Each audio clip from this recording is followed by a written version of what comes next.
Hi, welcome. We're so glad that you're with us this week. This is a happy half hour, and here is to you. I am Susy Schultz. I'm the Executive Director of the Museum of Broadcast Communication, and the museum, unfortunately, is not open right now, but it will be in the future. And here we go.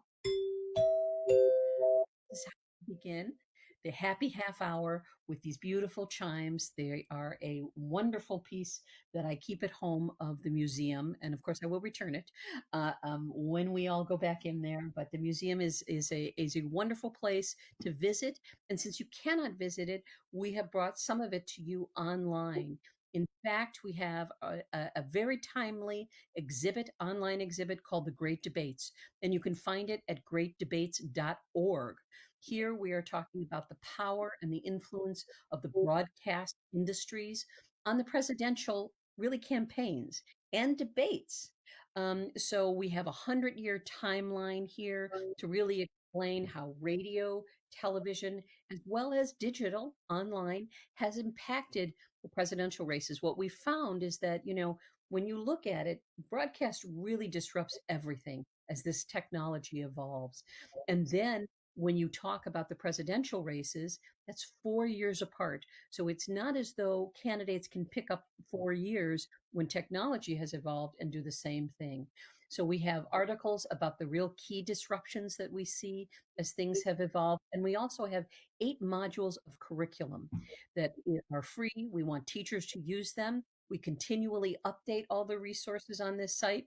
So, for example, if you were going to go to the social media module, you're going to find a brand new game that was introduced by the University of Cambridge in November to talk about misinformation, breaking Harmony Square. You get to actually see what it's like to be the minister of disinformation. This is a 10-minute game. It's actually a great game to play if you're a parent with your kids. Or if you're a teacher, it's a great game to play at school. And speaking of debates, we are really lucky and really thrilled to have two guests today, both people from Chicago Debates. Hello, welcome. It's so good. Hello. There is Dr. Toinette Gunn, who is the executive director. So nice to see you. Mm. Thank you And for then we having have, me.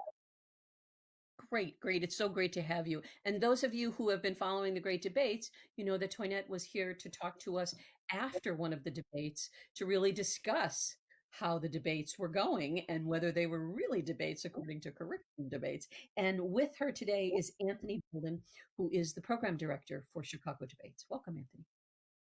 Thank you. Mhm. So I want to get right to it, and I would like you, Dr. Gunn, to tell us a little bit about Chicago Debates because it's a very different debate. When we think of debates today, the touchstone we have currently in our head are the presidential and vice presidential debates. But this is not at all what you are teaching. Is that accurate? That's very accurate, Susie. Chicago Debates, in partnership with Chicago Public Schools, we have been doing this for over 20 years, and we bring debate, the activity of competitive debate, to the Chicago Public School students. And debate itself, this activity is really bridging the opportunity gap that exists for Chicago Public School students. And we do that by partnering with them right in the schools, with the principals and the counselors, helping them to develop debate programs, and then working very closely with the teachers who then raise their hands and volunteer to coach students in the activity of debate. And so we help to do that. We facilitate a lot of the research that students are doing and helping them to kind of get a kickstart around the activity and what that involves and how to do it. And then we support those coaches all the way through. And we also facilitate 40 or more tournaments a year in which students come and participate in competition. And we've been doing that, as I said, for over 20 years in the Chicago Public School District. This year, we are really aiming to support about 1,700 students across 95 schools in the district. And Anthony is our director of programs who oversees all of that amazing work that our team does.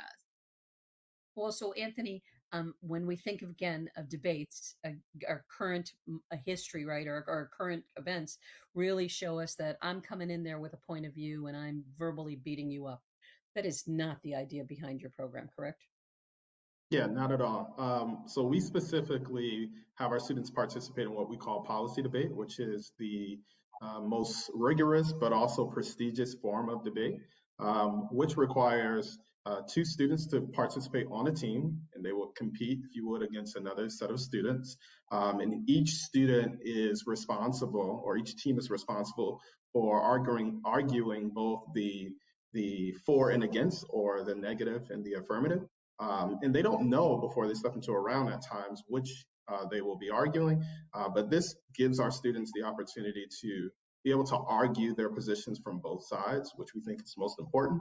But it also emphasizes the importance of listening to be able to craft a better response and argument to uh, your opponent so that you can win the round. It's really, really fun to watch, especially when you see little fifth and sixth graders super prepared, ready to debate against their peers, but also learning about subjects that, to be honest, they wouldn't really touch in school. For example, last year we had a topic of arm cells where they were talking about Ukrainian and Saudi Arabian arm cells. These are not things that your typical fifth, sixth, and seventh grader, probably not even in high school, would be discussing. But debate, broadens your horizons and allows you to learn content in areas that are just not normal for the modern day high school student.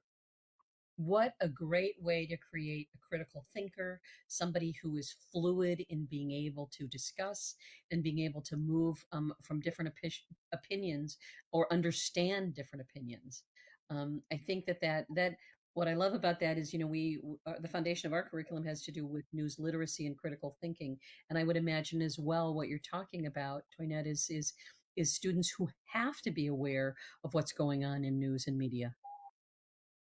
That is correct. And I would say we, as a part of our curriculum, are really teaching students to research and use evidence to support their arguments. And so they are, as I said in the beginning, getting some help from us, but they do learn to be able to research their own arguments and dig a little bit deeper as they advance in the activity of debate. And so that does require some attention to what is happening in the world. It does, push them to understand what's a good source, a credible source, and what isn't, and understanding how important it is to pay attention to the facts and the evidence to be able to support your argument.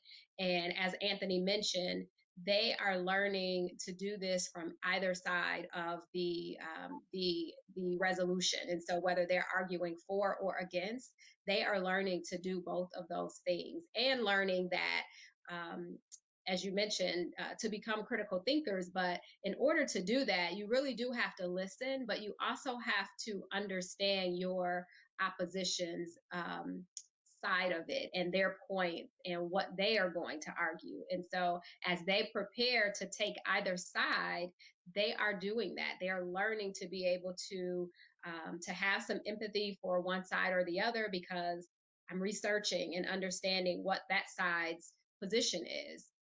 I may not agree with it, but again, they're learning to disagree with civility. They are learning to have that civil discourse that, again, we just don't see a lot today. And teaching that it is okay to disagree. There's facts, there's evidence, and you can have that on either side of the situation.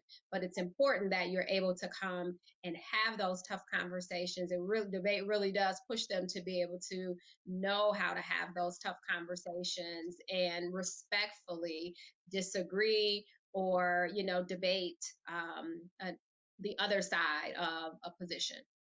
It's like, oh, be Dr. Gunn, still. I would love to add on what you were saying there too, because I think what's also important is that we, especially in this, digital age or social media age, uh, the truth continues to march on, as they say. So we've learned that more evidence, if you would, will be presented throughout the year. And with policy debate, the students are, doing a for and against or arguing a position on the affirmative or the negative for the entire year. However, that does not mean that with the different cases that they're arguing that they cannot introduce new evidence. What we do as an organization is we develop the core files that they'll use. So we'll try to pull together hundreds and hundreds of pages of research on the different cases that the students will argue. But as the year goes on, as we learn more in the news, and most of our topics are very relevant to what we are dealing with presently, we will update those core files so that the students can add new evidence to their arguments and keep things fresh, keep it relevant, so that if we need to, I don't know, maneuver, if you would, and take a slightly different approach because the evidence leads us that way, then we'll be able to do that. So this is a real rigorous form, and I want to get into that in a minute. But I do want to ask, um, particularly in these last 4 years, when we have seen with this administration that there is not necessarily a propensity towards, and mind you, we're a 501c3, as are you, so we're not taking a political position, but we certainly can say that that polite discourse has not been the modus operandi.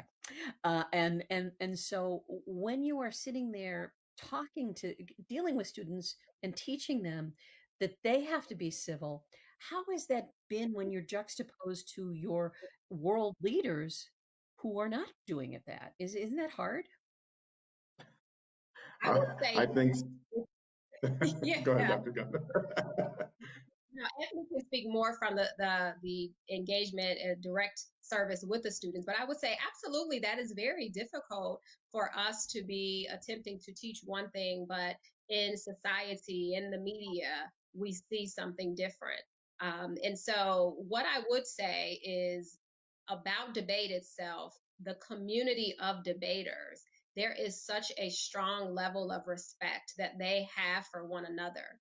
And that seems to negate what we see in the media, that seems to supersede what our leaders are doing in this particular activity. It is paramount that you are respectful, and it is just very center to the community and the activity. And so they don't seem to be as swayed by what is happening external. The activity itself and the culture and the community of the activity seems to prevail.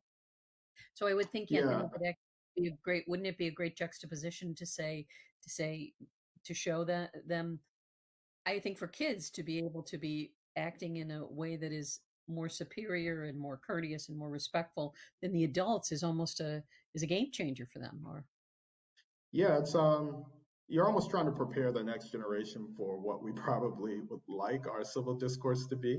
And obviously, sometimes we get off track.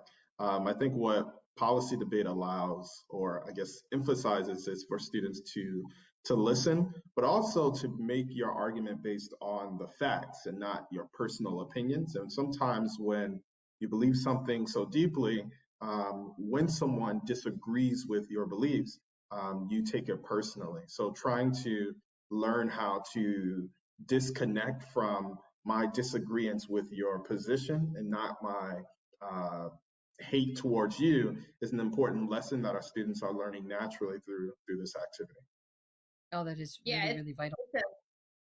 it's a disagreement with the facts or attack Mm-hmm. on the facts or the evidence, not the person. That is crucial. That is great. Can we make sure that there's a program like that in Washington? Um, and so I want to get into, because I find it fascinating, the world of debate, and I think that people are not aware of how rich this is, how how the rules are, how there are contests.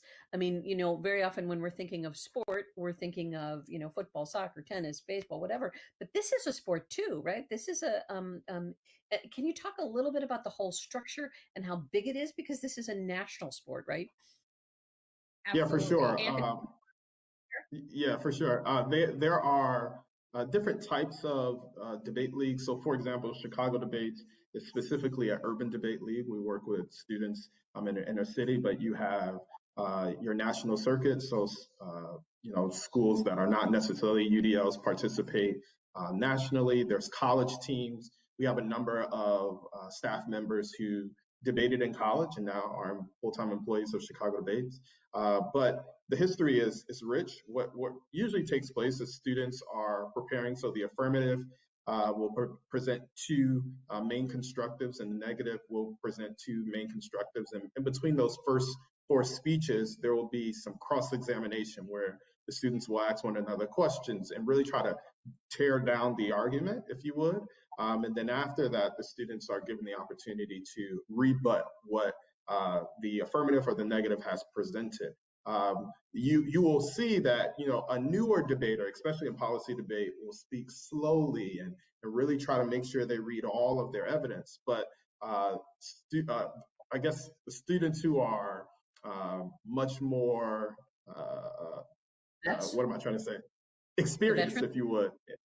Yeah, the veterans, the college students, they will speak a little bit faster. I think someone shared with me that our students are these really high skill level students are speaking about 300 words per minute.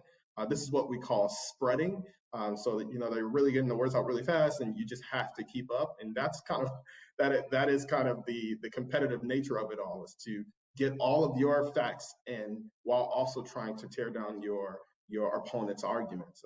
But it's extremely competitive. The culture amongst these debaters is one that they take pride in, and we just really appreciate being a part of it all. So, Toinette, can you tell us a little bit about the scoring on this? Because you're getting points for this as you're going along, right? They do. And, we are very fortunate to be able to,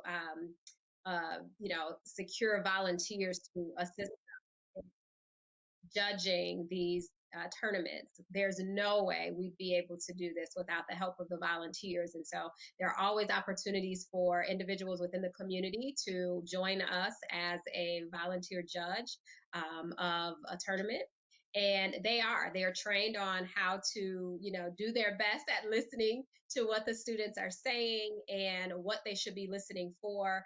And at the end of the day, what we are saying to our volunteers and who are judges is, you are trying to be persuaded. If at the end of the debate, the debater has not persuaded you to take their side of the argument, then they don't win. And so it's very much an activity of persuasion and being able to take the evidence, take all of the facts along with what side of it you're arguing, and make the most persuasive argument around why the judge should vote for your side. And there are also points connected to the scoring process where at the end of a tournament, we will have what's called speaker awards. And those students who get the highest speaker awards will also get some award at the end of the tournament. Oh, that is just really wonderful. I loved too what you were talking about, that these skills help bridge the opportunity gap. And I would love it if one of you would talk a little bit more about that, because I think that's something people just don't understand. Yeah, Yeah. absolutely. I'm going to let you. I'll go ahead. Sorry. I was just gonna say, yeah, I know. I was just going to say that I think historically, when you think about why UDLs were created in the first place, it's because traditionally you don't find debate leagues in uh, urban districts, right? And that has changed with a lot of organizations similar to like NADO, the National Association for Urban Debate Leagues. But this is not a sport or a competitive activity that students ultimately always have access to.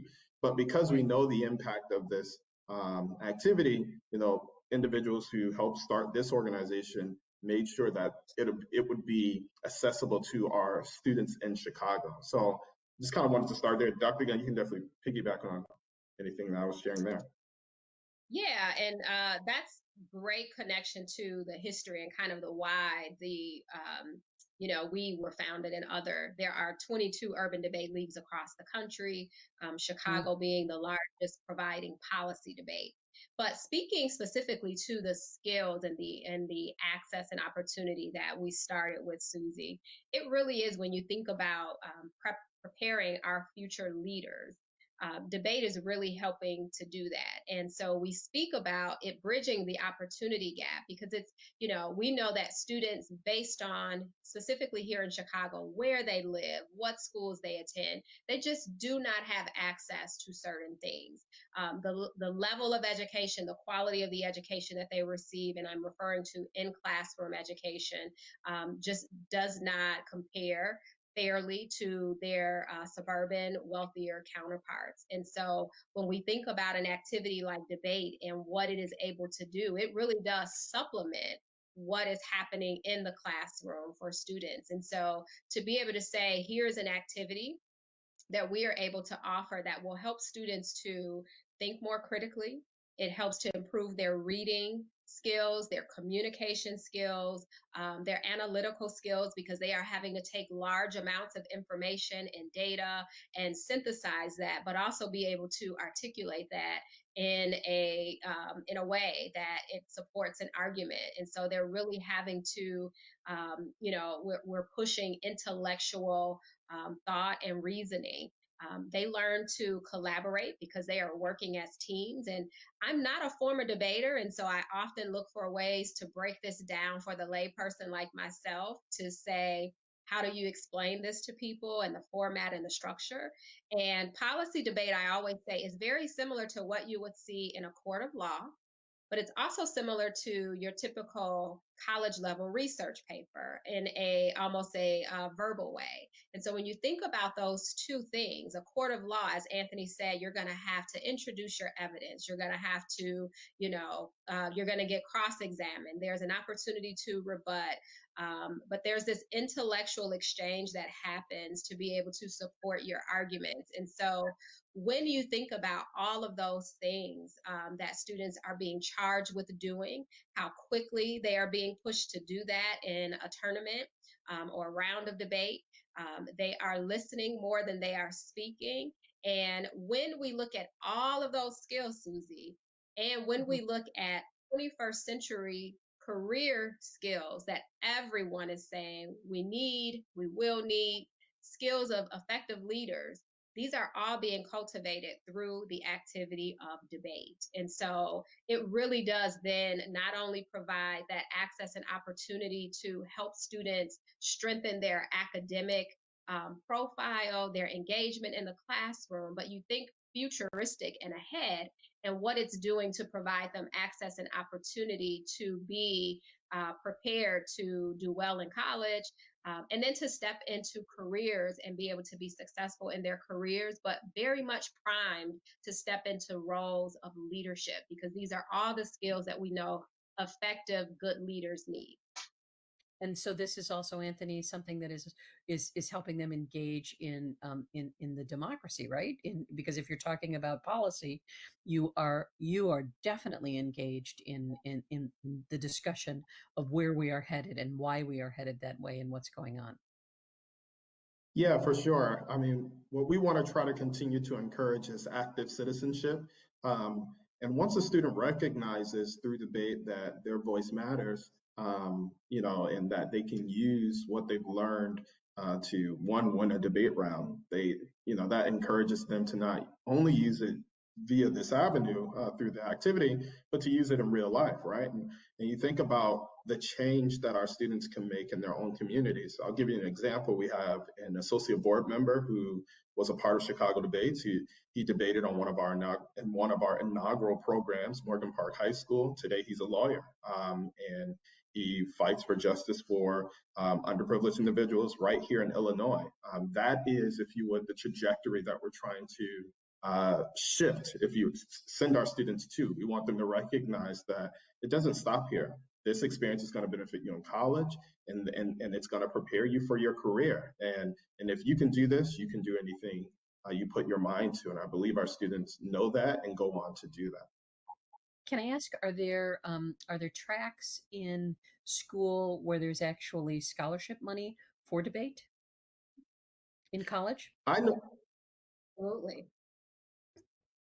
Absolutely. Yeah, So and in other words, I know of a go few ahead. scholarships through programs like NODO and stuff like that that give our students scholarships to go into college. Many of our students who are really great debaters get scholarships through the universities themselves to debate on their teams, or just because of the academic benefit of debate, and how they are able to use that in school and raising their GPAs. They go on to get great academic scholarships when they enter into college. I would think that the skills involved here to be able to again look through the different parts of an argument on both sides. Um, eh, they are, in this formative time when you're a young person, when you're in your preteen and teenage years, that it actually helps organize your mind. Would that, Toinette, would that be something that yeah, I just think it's probably the gray matter actually gets directed, right? No, you're spot on, Susie. It certainly does help them learn to organize thought, but also organize an argument, and then how to articulate that once you've kind of organized it all. And so when I shared just a moment ago that comparison to a research paper, when you think about a college level research paper, that is what they're being asked to do, is to be able to organize their thoughts in a way that they can convey the message clearly, but they can also be able to share with a professor their side of it, supported by the evidence. And that's what's key in policy debate, is that they are able to take that data and that evidence to support my opinion or my thought or my reaction to a particular argument. And that is a skill that, once you've learned it, it really does. What you hear from the alum of our program is that they have now been trained to think in this way. And this is why debaters land in all kinds of careers. And you will consistently hear them say how much they continue to use the things that they learned in debate, whether it's in, as a lawyer, whether it's as a journalist, whether it's as, someone who's holding a political position, entrepreneur. We have someone that works in the others that work in the nonprofit sector. They continue to use that way of thinking, and it is a huge asset and value for us in the workplace. And it's what we look for ourselves when we're hiring for people to join our team. Oh, I mean, of course, any manager would want somebody who would be able to be fluid and thinking about all sides and try to really do a 360 on any issue. It's a great skill. We're coming to the end here. And I have to say that I could keep talking to you guys for quite a long time because I just love this topic. But have there been any challenges, Anthony, in the pandemic with the way the schools are set up? I mean, you're probably debating via Zoom, right? Is how hard is that for you all? I mean, I think, to be honest, it was it was harder in thought than it was in action, if that makes sense. I think as we thought about how we would pivot our program, obviously, just like in debate, you're trying to uh, react early, if you would, to what you think your challenges will be. But we've been able to successfully execute over 12 tournaments so far, all completely virtual, serving over 600 students so far this year. And our team, I credit them for being quick on their feet and really hard workers. Outside of the tedious work, I think everyone can attest to in preparing things online and sending out tons of links to students to participate in. The actual usability, if you would, of just kind of hopping on a Google Meets call and doing a debate is very convenient. We've been able to use volunteers from all over the nation, and we weren't able to do that before because individuals are stuck to coming to a static location. But now, because it's virtual, we can pull individuals from all over. So again, I want to leave, drop this plug for anybody who's listening, whether you're in California or Japan. If you want to debate, if you're in Japan, you probably will have to debate at nighttime. But if you want to, we will definitely find ways to get you plugged into this really, really great opportunity to impact students' lives. And Toinette, before we leave, where should people go if they want to either volunteer or donate? We don't want to exclude that to help this work go along. Absolutely. Thank you. Please visit our website, chicagodebates.org, and all of our giving information is there. All of our information around becoming a volunteer is there as well. And as Anthony said, we have tons of opportunity to engage you if you are interested in volunteering and judging at a tournament and supporting our students. But knowing that we can't do the amazing work that we do without the support of generous donations. And so please do consider supporting the work and impacting these deserving young people here in the city of Chicago. Because we also think that we're going to get some pretty amazing broadcasters from your students as well. So please, please go out and support the work. Thank you, Dr. Gunn.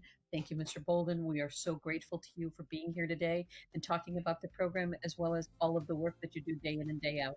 Thank you so much for joining us here on Happy Half Hour.